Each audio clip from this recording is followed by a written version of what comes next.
어린 왕자. 그가 어디서 왔는지 알아내는 데는 오랜 시간이 걸렸다. 어린 왕자는 내게 많은 질문을 던졌지만 내가 하는 질문은 듣지 않는 것 같았다. 그래서 어린 왕자가 무심코 던진 말들을 통해 조금씩 모든 사실을 알게 되었다. 예를 들면 어린 왕자가 처음 내 비행기를 보았을 때 그는 나에게 이렇게 물었다. 저기 저 물건은 뭐야? 저건 그냥 물건이 아니야. 하늘을 날거든. 비행기라고 해. 내 비행기지. 내가 하늘을 날 수 있다는 것을 말해주면서 나는 몹시 뿌듯한 기분이 들었다. 그러자 어린 왕자가 소리쳤다. 뭐? 그럼 하늘에서 떨어진 거야? 응. 나는 겸손하게 대답했다. 아, 그거 재밌는데? 어린 왕자가 아주 재미난 듯 웃음을 터뜨렸는데 그것이 나를 몹시 화나게 했다. 나는 사람들이 내 불행을 진지하게 여겨주기를 바라기 때문이다. 그러더니 어린 왕자가 말을 이었다. 그럼 아저씨도 하늘에서 온 거네? 어느 별에서 왔어? 그 순간 그의 존재에 대한 수수께끼를 푸는데 한 줄기 빛이 비치는 것 같았다. 그래서 얼른 물어보았다. 그럼 넌 다른 별에서 왔니? 하지만 어린 왕자는 대답하지 않았다. 그는 내 비행기를 뚫어지게 쳐다보며 천천히 고개를 끄덕였다. 저걸 탔다면 그리 먼 데서 온 건 아니구나. 그리고 어린 왕자는 오랫동안 생각에 잠겼다. 그러다가 주머니에서 내가 그려준 양을 꺼내들고는 마치 소중한 보물인 양 한참을 들여다보았다.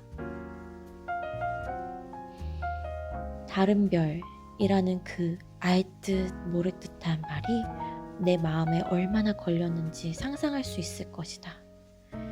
그래서 나는 좀 더 알아내려고 애를 썼다. 꼬마 친구, 넌 어디서 왔니? 너희 집은 어디야? 내가 그려준 양을 어디로 데려가고 싶어? 어린 왕자는 잠시 골똘히 생각하더니 대답했다. 아저씨가 그려준 상자면 됐어. 밤에는 그게 집이 되어줄 테니까. 그렇지. 그리고 내가 착하게 굴면 낮에 묶어둘 밧줄도 그려줄게. 말뚝도 하나 그리고. 나의 제안에 어린 왕자는 놀란 것 같았다. 묶는다고? 정말 이상한 생각이네. 하지만 묶어두지 않으면 양이 아무데나 갈 수도 있고 그럼 길을 잃어서. 그러자 내 꼬마 친구는 또다시 웃음을 터뜨렸다. 대체 양이 어디로 간다는 거야? 어디든 앞으로 곧장 내달려서. 그러자 어린 왕자가 진지하게 말했다. 괜찮아. 내가 사는 곳은 아주 작아. 그러더니 마음이 약간 서글퍼졌는지 한마디를 보탰다. 앞으로 곧장 내달려도 그렇게 멀리 갈 수 없어. 이렇게 해서 아주 중요한 두 번째 사실도 알게 되었다. 어린 왕자가 살던 행성은 겨우 집 한 채 크기 정도라는 것이다. 내게는 그리 놀라운 사실이 아니었다.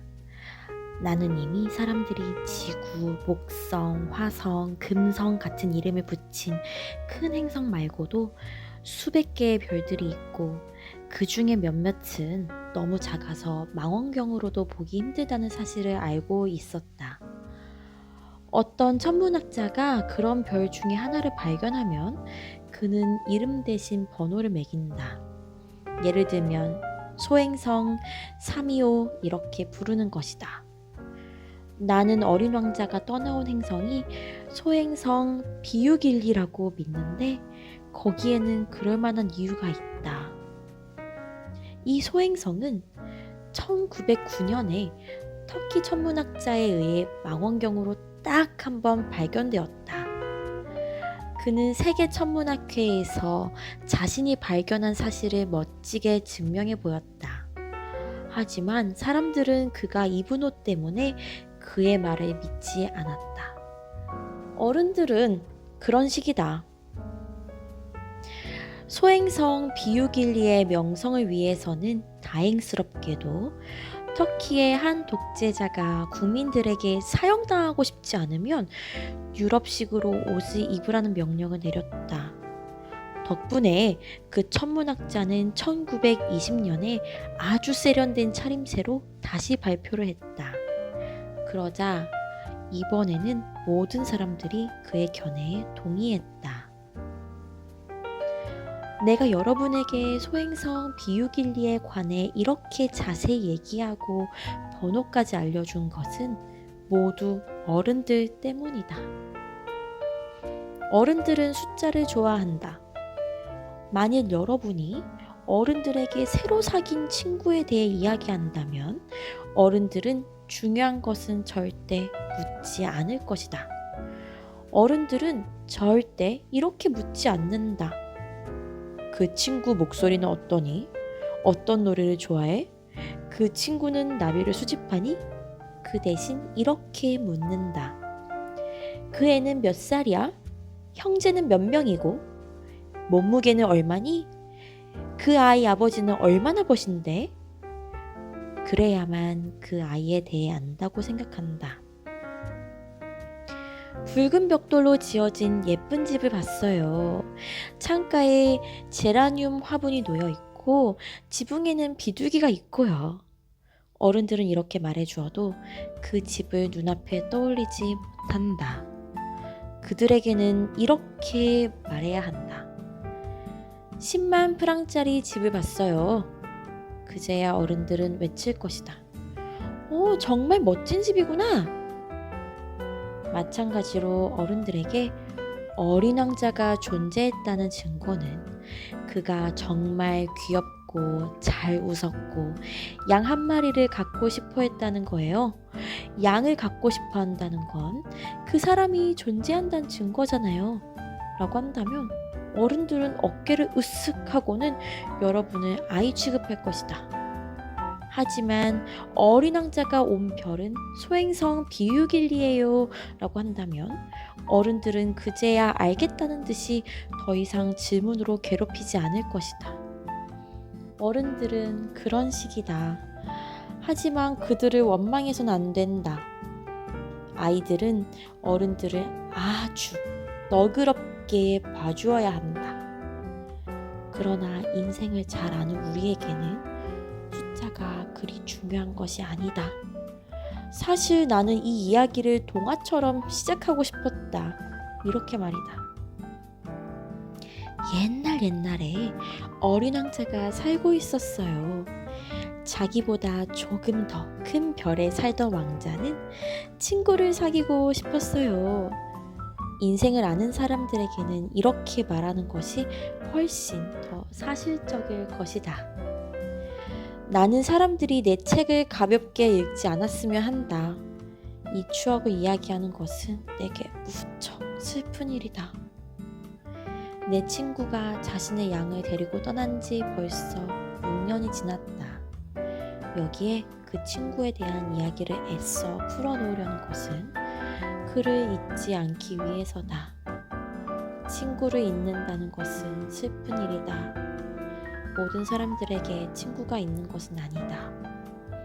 그리고 나도 숫자밖에 관심이 없는 어른일 수도 있다. 내가 아직도 화구상자와 크레용을 사는 것도 바로 그 때문이다. 6살 때 속이 보이는 보아뱀과 속이 보이지 않는 보아뱀 말고 다른 것은 그려본 적이 없는 내가 이 나이에 그림을 다시 시작한다는 것은 어려운 일이다. 물론 나는 가능한 한 비슷하게 초상화를 그리려고 노력할 것이다. 하지만 성공할지 어떨지는 전혀 자신할 수가 없다. 어떤 그림은 괜찮고 또 어떤 그림은 전혀 닮지 않았다. 키도 조금씩 다르다. 여기서는 어린 왕자가 너무 크고 또 저기서는 너무 작다. 그의 옷 색깔에도 자신이 없다. 그래서 나는 이렇게 저렇게 어떻게든 시도를 해본다. 더 중요한 세부 사항에 대해서는 좀 틀릴지 모른다. 하지만 그 점에 대해서는 나를 좀 봐주었으면 한다. 내 친구가 아무 설명도 해주지 않았기 때문이다. 그는 어쩌면 내가 자신과 닮았다고 생각했는지 모른다. 하지만 아쉽게도 나는 상자 속의 양을 들여다볼 줄 모른다. 어쩌면 나도 조금 어른들처럼 변한 건지 모른다. 나도 하는 수 없이 나이가 들었나 보다.